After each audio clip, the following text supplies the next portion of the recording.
Syahrul Ramadan alladzi unzila fihil Qur'an hudan linnasi wa bayyinatin minal huda wal furqan. Kenyataan itu tetap datang tiap-tiap tahun. Tiap-tiap tahun Ramadan, Syekh Ramadan akan turun. Ramadan itu macam syekh lah, macam syekh murabbi lah Ramadan ini, syekh mursyid lah. Ya, siapa yang tak taat pada syekh mursyid itu bulan Ramadan? Semua tak makan tak minum tak berani. Oh, itu mursyid besar lah itu. Mursyid lain tak tentu. Kalau syekh Ramadan turun, bulan itu tegas dia, jangan makan jangan minum. Nampak itu, semua jadi baik. Waktu bulan itulah, waktu syekh itu ada.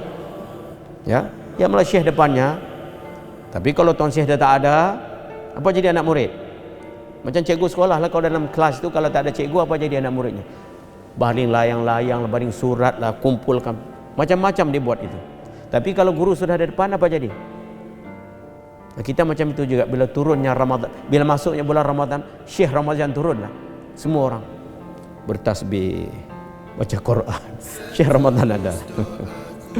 Ya, tapi semua orang di dalam itu berdoa, bila syekh ni nak pergi cepat. Ya, setengah orang itu bila sudah dekat hari akhir itu, rasa lega sikit lah, tuan syekh nak pergi dah. Ya, macam tuan syekh nak balik London lah. Ya, kalau tuan syekh nak balik London, anak murid yang setengah itu rasa lega juga. Ya, boleh menapas lah bulan ini. Kalau tidak dia ada itu, ya, nak kata benci sangat pun tak juga. Ini antara benci dan kasih, ya. Ya, kasih apa itu, benci tapi rindu, ya. Benci tapi rindu. Ini pelik orang berkasih. Jadi dengan guru kadang tu murid dengan guru macam itu juga, benci tapi rindu. Bila kita bercakap ni, tuan saya rindu dengan tuan saya. Tapi tengok perangai itu benci pun ada juga. Ya, maksud bila guru bercakap, dia nak mendidik dalam itu. Kadang kalam-kalamnya perkataan itu menyentuh benda dalam. Orang lain tak boleh sentuh. Dia macam rasa rimas. Rimas tu benci lah itu. Rasa tak selesa itu.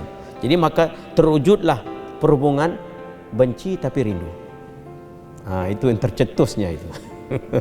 Ya, guru faham itu, tak apalah. InsyaAllah yang benci itu akan jadi bertambah rindu juga. Ya. Jadi begitu Syekh Ramadan ini bila turun, manusia berubah. Ini bulan nih, bulan Ramadan ini.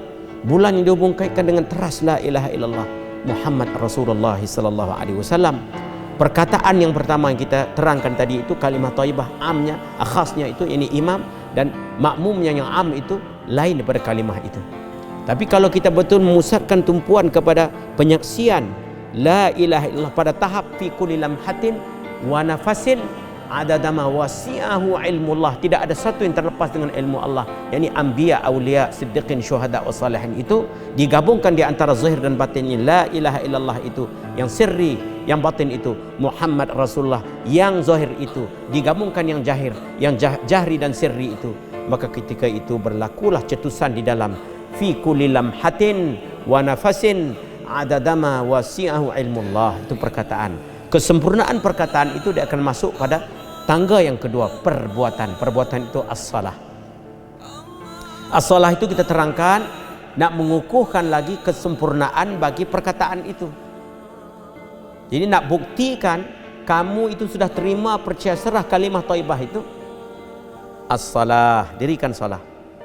Tidak orang munafik boleh cakap saya terima percaya serah.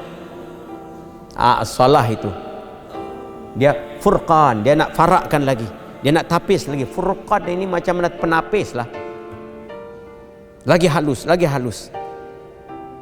Tapi setengah nafsu manusia berkata, wah leceh lah macam ni, halus sangat lah. Tapi bab ibadah ini berbunyi itu, penasihat agung kita di dalam itu berbunyi, alamak halus sangat lah, cukup lah sekadar ini. Tapi kalau bab-bab benda luar tak cukup, ada lagi. Nampak itu. Sepatutnya di sebelah sini yang tak cukuplah ibadat ini, bukan sebelah sana. Kita dah terbalik lah, dah terbalik. Itu akhir zaman kan terbalik lah itu alamat akhir itu. Ilmu yang kita baca, faham, ingat, kita terang ini nak seimbangkan balik. Ramadan ini nak seimbangkan balik, nak install balik, ya, nak upgrade itu, yang kurang itu nak tambah itu. Sebab itu syahrul Ramadan alladzi unzila fihil Quran hudal linnasi wa bayyinatin minal huda wal furqan. Kenyataan bagi ayat itu nampak terang pada manusia, berlaku setiap saat demi saat. Sampai penghujung kita akan lihat mana satu manusia di antara manusia yang sampai di mercu gerbang hujung bagi Ramadan kepada Syawal itu, yang sampai kepada matlamat tujuan berpuasa itu.